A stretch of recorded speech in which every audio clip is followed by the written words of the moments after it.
On a cold night in January, Mom was running errands in Anytown, Ohio with her infant child, Baby. Hell yes. Baby had fallen asleep in her car seat. When Mom pulled up to a self-service fuel pump to fill her gas tank, she kept the car running to keep Baby warm while she filled the gas tank at the rear of the car. Oh, no. And while she was facing away from the car and hooking the nozzle of the fuel hose back on the pump, Mom did not notice Carjacker jump into the driver's seat of her car. Oh, shit. Not what I thought was going to happen. She turned back toward her car just as Carjacker was driving away. Mom frantically hopped into a nearby car to follow Carjacker. Whoa. She's going to stop the carjacker by carjacking. Yeah. Unbeknownst to Mom, the car was owned by bystander who had left his unoccupied vehicle running while he went inside the gas station to buy coffee. Why does everyone do that? You don't fuck with bystander. Because Mom's phone was inside her purse in her car, she used bystander's cell phone to call 911. She reported the carjacking incident and kept the dispatcher apprised of Carjacker's whereabouts as she pursued him. Okay. While trying to keep up with Carjacker as he sped along rural roads in the dark, Mom struck several roadside mailboxes, causing significant damage to the body of bystander's car. Was she also drunk? Like, what's going on? Yeah, I don't know, man. When Carjacker parked the car and went inside another convenience store, Mom advised the 911 dispatcher, who told Mom to stay in the car and wait for the police to arrive. Pridge. Yeah. Will I win the bet if I say that she's not going to do that? You would, actually. Yes. Mom did not have another set of car keys with her, so she could not drive off in her car with Baby. But she discovered that Carjacker had not locked the car doors. First, she opened the front passenger door and grabbed the loaded handgun that she kept in her glove box. Okay. As she was climbing into the back seat to remove Baby, she saw Carjacker. Mom jumped out of the car and pointed her handgun at Carjacker. She told him to toss her the keys or she would shoot him. Carjacker simply laughed at Mom and continued walking toward her car. What is the deal? Laugh in the most inappropriate situations in Anytown. Just so casual. As Carjacker got closer, Mom pleaded with him. Okay, take my car, but let me get Baby out of the back seat. Carjacker again laughed and said, Lady, that's the reason I took your car. I can get good money for that kid. What the fuck? What a fucking plot twist. Mom again warned Carjacker to stay away from the car, but he continued laughing and walking toward the car. As he reached for the driver's side door, Mom fired her handgun, striking Carjacker in the knee. Carjacker fell to the ground, no longer laughing. To ensure Carjacker could not flee before the police arrived, Mom stood over him with her gun pointed at his head. What kind of sicko would steal and sell a baby? I should shoot you a few more times and let you die in terrible pain. Mom continued to threaten to kill Carjacker until the police arrived 10 minutes later. Carjacker eventually fully recovered from his physical injuries. Carjacker was convicted of crime stemming from the carjacking incident. He began receiving mental health treatment in prison and was diagnosed with PTSD, which the doctors attributed to his encounter with Mom. PTSD from what? Kidnapping babies? Carjacker has filed an intentional tort action against Mom. Bystander got his car and cell phone back, but was unable to recover from his or Mom's insurers for the damages to his car. He filed an intentional tort action against Mom. Yeah. Okay. So what we got here is what intentional torts can Carjacker prove against Mom, and what defenses can she assert? And then same question for bystander. I mean, like, I feel like Mom, in regards to Carjacker, is like pretty cool on most accounts. Like the trying to save her child from a guy trying to sell her child. I think you're right, except for the standing over the head taunting with the gun part.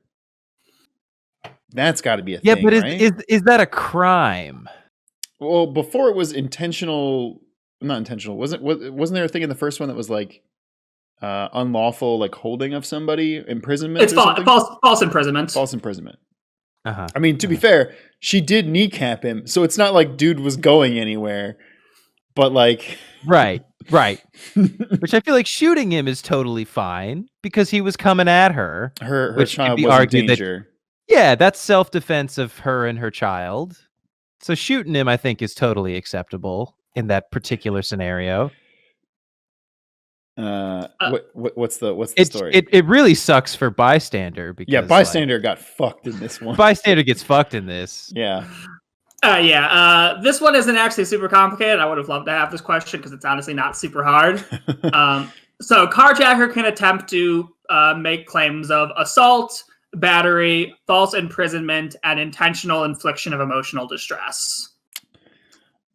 So in this context, even though we say the terms assault and battery as one, they actually are two different things. Assault is the threat, battery is the action. Okay. So the assault's going to be her pointing the gun at him, and the battery is going to be shooting. Both of those, she's going to have a self-defense / defense of others, and in both cases, it's probably going to succeed. It's pretty reasonable to say if someone was kidnapping your child, their life's in danger, and thus you have reason to respond with deadly force. Okay. So she's probably fine on both of those. False imprisonment, as you mentioned, is her standing over him and pointing the gun. This is probably not self-defense, but for this one, she has the defense of a citizen's arrest, essentially. Which because she was certain he had committed felonies, she was certain he had committed felonies. So in that situation, she can conduct a citizen's arrest. Gotcha. So the standing over him, preventing him from leaving, she's fine on that one too. The final one is intentional infliction of emotional distress. The big thing here is it's pretty hard to prove intentional infliction of emotional distress. The keywords tend to be extreme or outrageous conduct that causes severe distress in the victim. And again, extreme and outrageous tends to be the key factor here.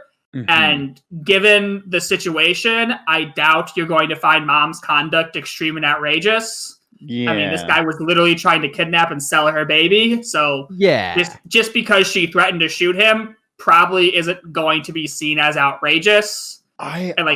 When they say outrageous, they say exceeds all bounds of decency in a civilized society. It is very hard to get extreme and outrageous by legal standards. I legitimately can't. Again, like the plot twist of him being like, "No, lady, that's why I stole your car. Your baby's coming with me."